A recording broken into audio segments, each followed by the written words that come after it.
भारत माता की धरणीधर भगवान की धरणीधर भगवान की गिरिराज धरण की गिरिराज धरण की उछली के लोढ़ा की आप सबकी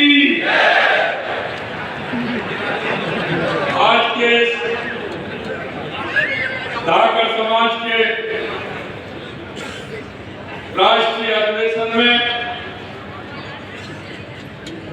मंच पर विराजमान जिनको आप टीवी के माध्यम से जब देखते हैं तो राजस्थान के सभी लोगों के मन में एक विश्वास और एक जो उनके अंदर जो भावना भाव है और वो भी गौरव का जब अनुभव होता है, ऐसे हमारे लोकसभा के माननीय अध्यक्ष हमारे सम्मानीय ओम बिरला जी,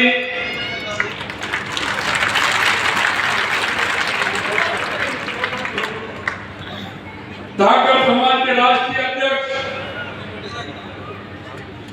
3 बार के सांसद श्री रोडमल जी नागर साहब, कैबिनेट में मेरे साथी और आपके चिंता करने वाले, आपके यहाँ हर काम की जो चिंता करते हैं, हमेशा कोई ना कोई काम के लिए तत्पर रहते हैं, ऐसे मेरे साथी भाई हीरालाल जी नागर साहब, कैबिनेट में मेरे दूसरे साथी जो आपके ही अपने हैं।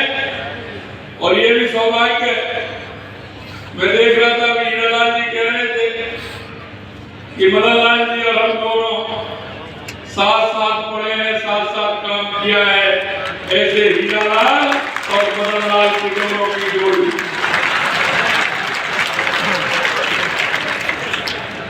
चिकित्सा मंत्री मध्य प्रदेश श्री नरेंद्र शिवाजी पटेल जी, पूर्व राष्ट्रीय अध्यक्ष धाकर समाज माननीय कन्हैयालाल जी धाकर साहब, पूर्व राष्ट्रीय अध्यक्ष धाकर समाज उमाराम पटेल जी, बेगू के विधायक भाई सुरेश धाकर जी, कोटा दक्षिण के विधायक संदीप शर्मा जी, लालपुरा की विधायक कल्पना देवी जी, राष्ट्रीय उपाध्यक्ष धाकर समाज तुलसीराम जी धाकर साहब, सभी मंच पर विराजमान समाज के बंधुगण और गांव-गांव ढाणी-ढाणी से आए, पूरे हमारे प्रदेश से नहीं पूरे देश से आए धाकर समाज के सभी मेरे भाई और बहनों, सबसे पहले तो मैं आप सभी के चरणों में वंदन करता हूं, अभिनंदन करता हूं, आप सभी को नमस्कार।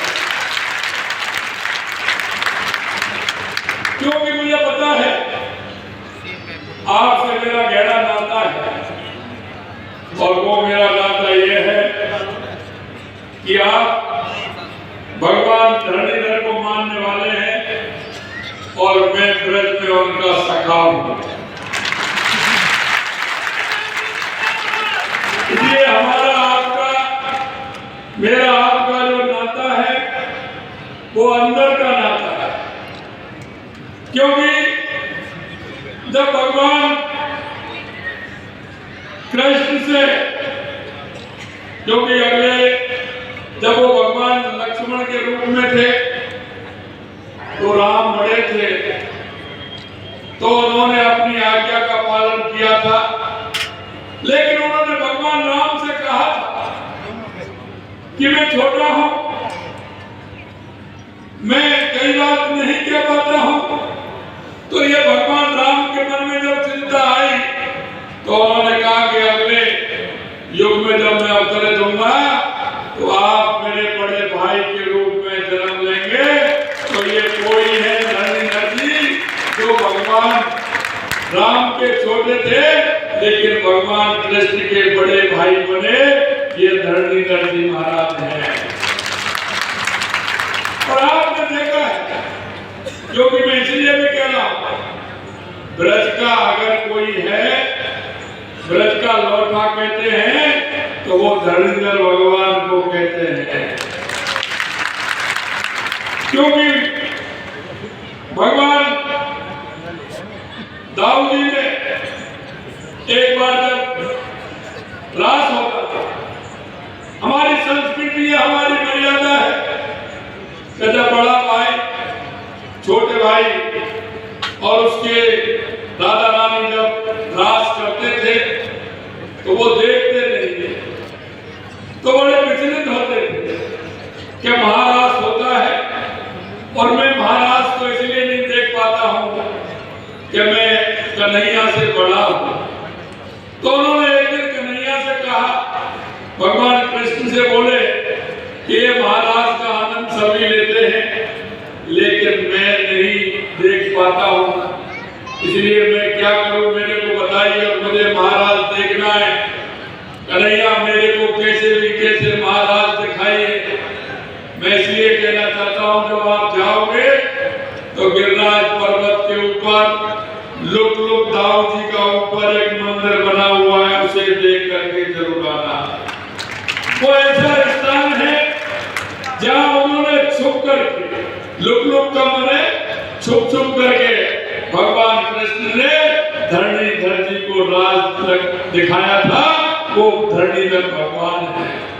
मैं आपको इतना कहना चाहता हूं, ये धाकड़ समाज के लोग, ये वो लोग हैं जो भगवान धरणीधर में उनका हाथ में हल है, और ये धाकड़ समाज किसान समाज, ये धरती का सीना चीर के हमारे उन लोगों को अन्न की पूर्ति करने वाला ये हमारा धाकड़ समाज हमेशा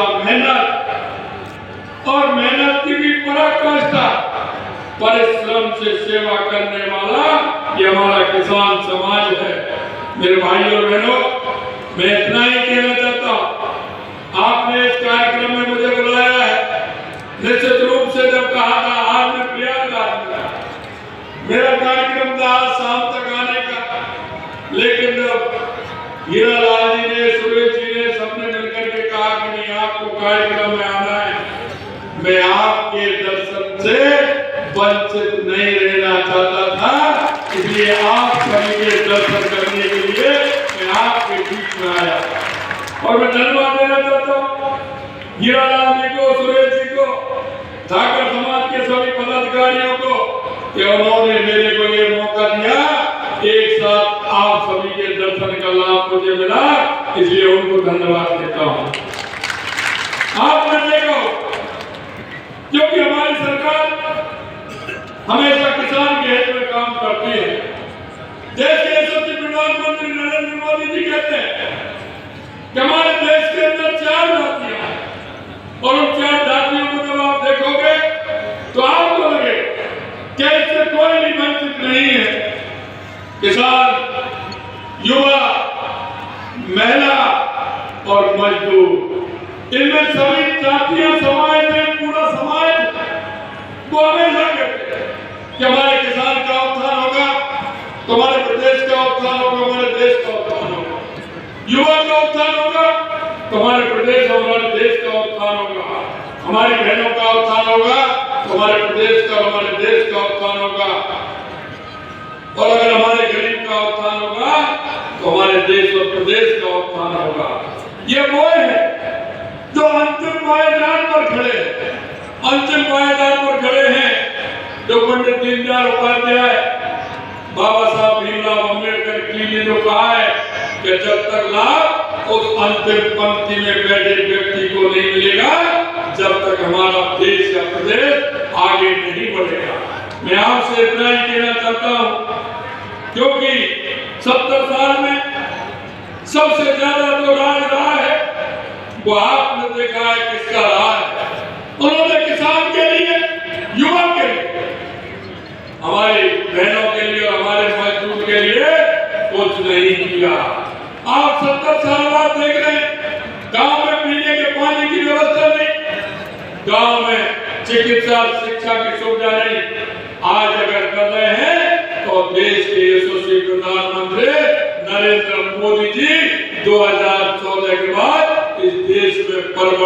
देखने को मिल रहा होगा, परिवर्तन देखने को मिल रहा होगा। ये ऐसे नहीं किया।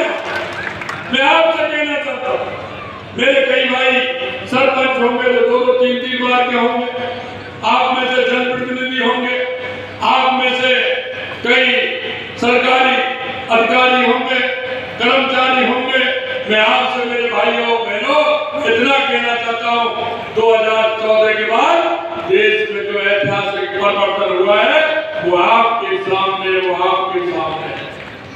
चाहे हमारे गरीब कल्याण की योजनाएं हो, या हमारे देश के विकास की योजनाएं हो, या आतंकवाद नक्सलवाद का खात्मा हो, या दुनिया में बढ़ता हुआ भारत का गौरव हो, ये देश के यशस्वी प्रधानमंत्री नरेंद्र मोदी जी के नेतृत्व में आपने 2014 के बाद देखा है।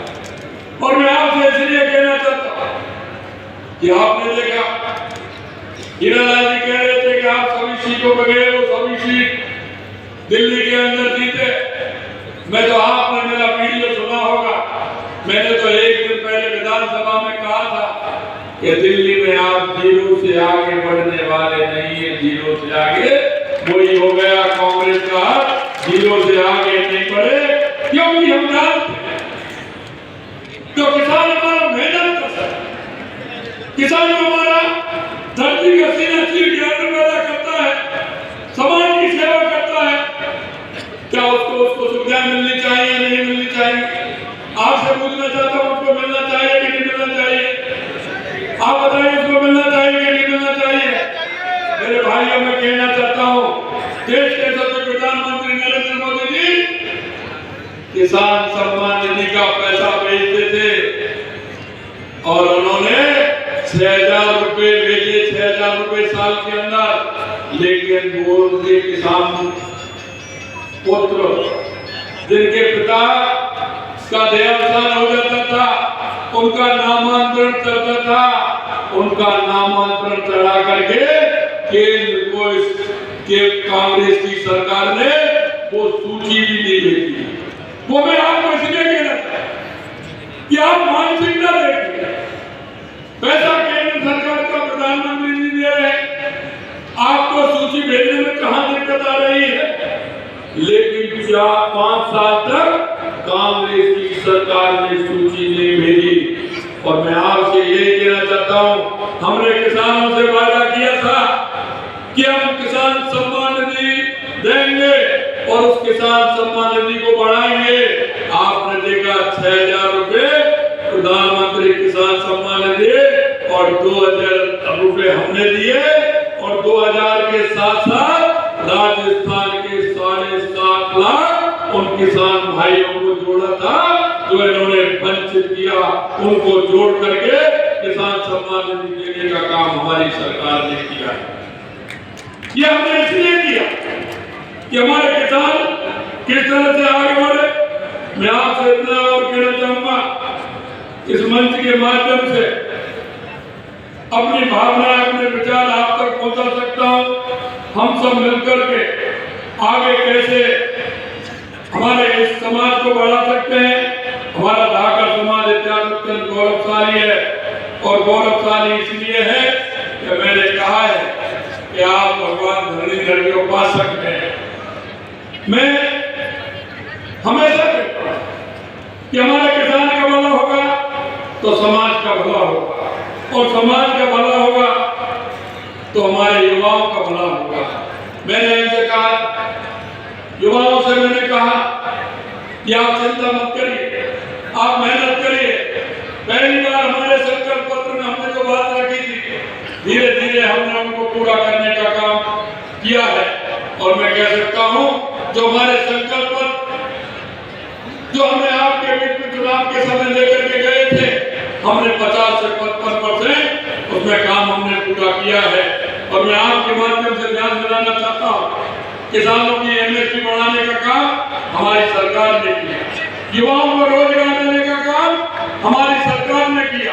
हमने कहा कि पहले साल में 1 लाख नौकरियां देंगे, 60,000 दे दी है, और आपने देखा 81,000 वैकेंसी हमने इस साल के लिए निकाली है, पूरा कैलेंडर निकाला है। मैं तो युवा भाई बहनों से कहना चाहता हूँ, तैयारी करिए, किसी तरह की दिक्कत नहीं है। समय पर पेपर होगा, समय पर विज्ञप्ति निकलेगी, समय पर रिजल्ट आएगा और समय पर नियुक्ति पत्र दिया जाएगा। ये मैं आपको विश्वास दिलाना चाहता हूँ। 1,72,000 जगह हमने निकाली, आपने देखा उनको उनमें भी दिक्कत आ रही है। हमारे प्रतिपक्ष के नेता कह रहे थे कि आपने 60,000 वैकेंसियां आपने चतुर्थ श्रेणी कर्मचारी और ड्राइवरों की निकाली है। हमने कहा क्यों, आपको क्या दिक्कत है? हमने निकाली है, हम अंतिम पायदान पर खड़े, हमारे किसान मजदूर उनके बेटे को हम नौकरी देना चाहते हैं। मैं आपसे पूछना चाहता हूँ, ये 60,000 वैकेंसी क्या 1 साल के अंदर हुई है? क्या 1 साल के अंदर आई है? क्यों नहीं किए आपने? किसान और मजदूर के बेटे को क्यों वंचित रखा?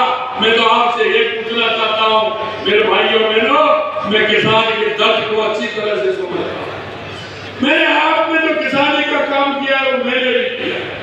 मैं किसान के दर्द को जानता हूँ, किसान के उस बेटे को भी जानता हूँ जो गांव से चल करके थैला लेकर के शहर में आता है, वो कमरा लेता है, हॉस्टल लेता है, ट्यूशन पढ़ता है, कोचिंग करता है, पिताजी उसको पैसे ला करके देते हैं।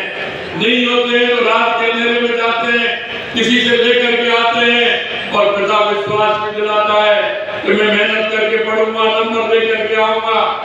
पिता को बेटा जब विश्वास दिलाता है, पिता को भी उम्मीद होती है कि आगे आने वाले समय में ये मेरा सहारा बनेगा, मेरा सहारा बन के मेरे परिवार की मजबूती आएगी।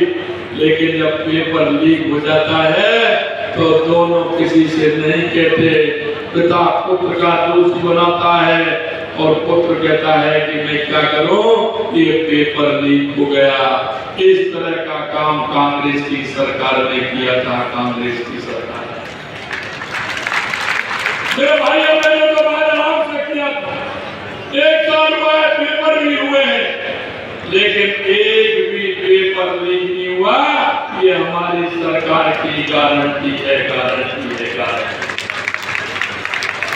आज मैं आपसे इतना निवेदन करना चाहता हूँ मेरे भाई बहनों, मैं इतना ही कहना चाहता हूँ, ये डबल इंजन की सरकार है और ये डबल इंजन की सरकार को आप लोगों ने 1 साल पहले बना करके दी है।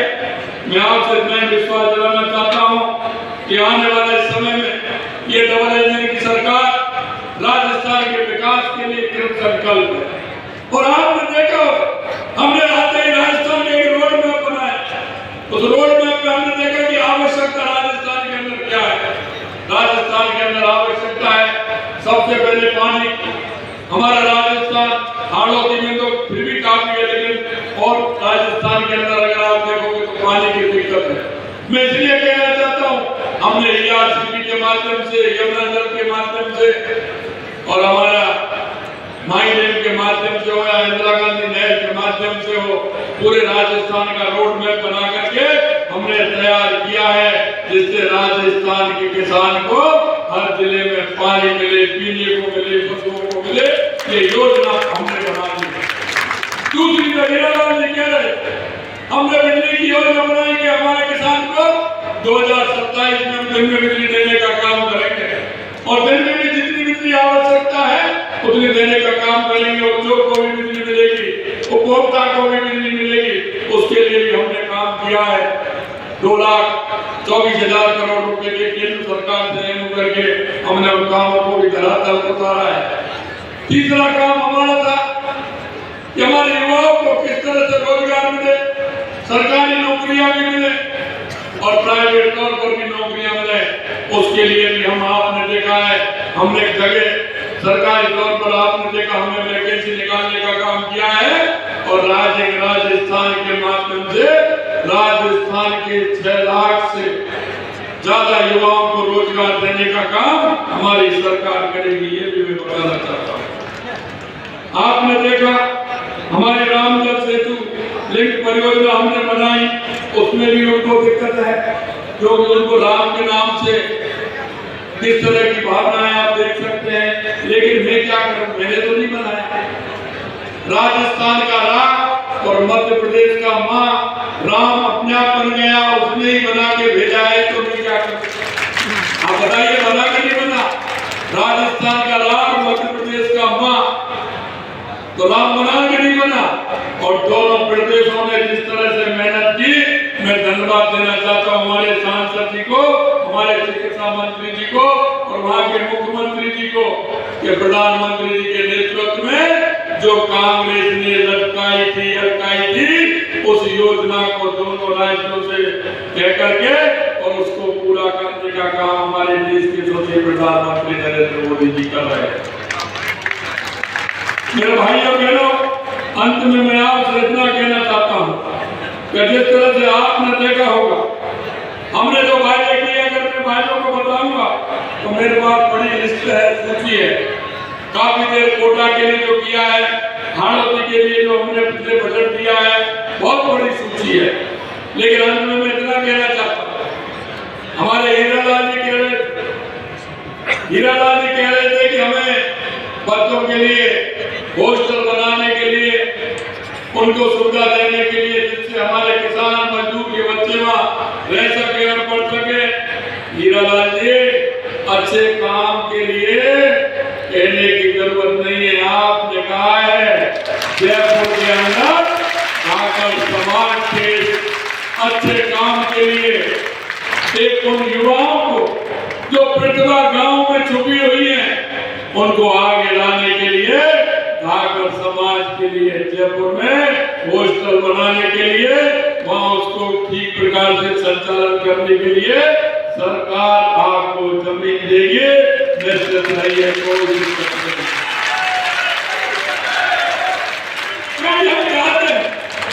ये समान मेहनत का समान है, ये समान वो समान है जो अपने परिश्रम की पराकाष्ठा से मेहनत करते हुए अपना काम करता है और धीरे धीरे किसानी के अलावा भी अन्य प्रदेशों में भी आप नए नए उद्यम लगा करके हमारे समाज को आगे बढ़ाने का काम कर रहे हैं। इसके लिए भी धन्यवाद देना चाहता हूँ।